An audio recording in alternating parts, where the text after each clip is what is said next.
So this is sitting on our bodies, It's on right- our organs, right here, right on our belly. Right in your belly area, If just like I that. open my belly, sadly, this would be This here. is there. And it plays a role. You're supposed to have some. Right, but not that much. Not this much. And this Let me feel. is only about 3 or 4 pounds.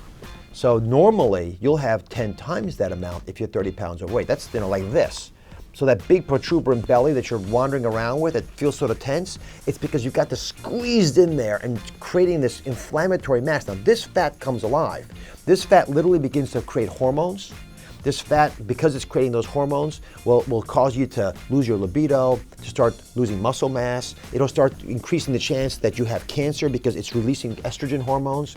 So you don't want this big fat mass. Instead, you want something that's dainty. What should you have? What should you have? Well, if you you were want- living a healthy life. What you want is a fat pad that's thinned through so you can see through it. You see Right, there's so it's some- much more lightweight. That's what you want. And I don't know if you can see here, but it's almost transparent. That's what you want. And that's that transparency that allows the appropriate amount of fat to be stored when you need it and to get rid of it when you don't. And when it grows into a monster like this, then you've got a problem. When you lift it and you feel how heavy it is, you think that's on your organs, around your organs, that extra weight, that extra mass. It can't be good for your body.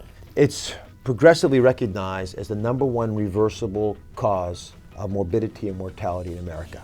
This layer of fat deep in our bodies that historically was so valuable for our species to survive. But now we've got to develop new strategies to take care of it because we are bankrupting the nation. There's no way, I don't care what party you're part of, you're not going to be able to balance the healthcare budget if we don't deal with belly fat.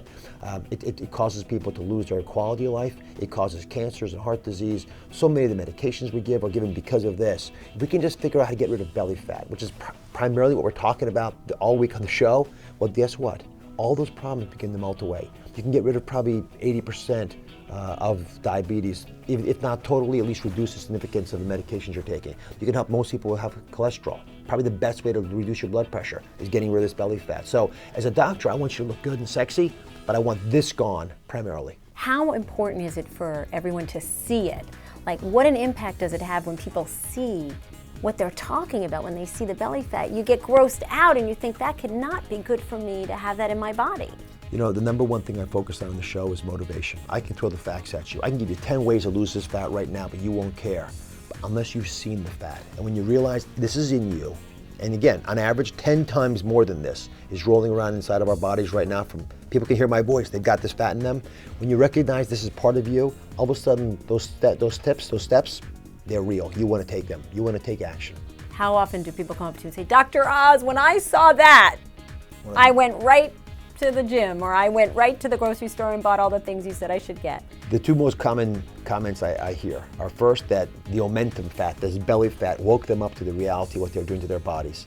And the other is, of course, the fact that they have S-shaped poops, or they're supposed to. And now they know they're eating the right things because it's coming out the right letter of the alphabet. Not supposed to make a big splash, right? Very quiet, like a Greg Louganis dive.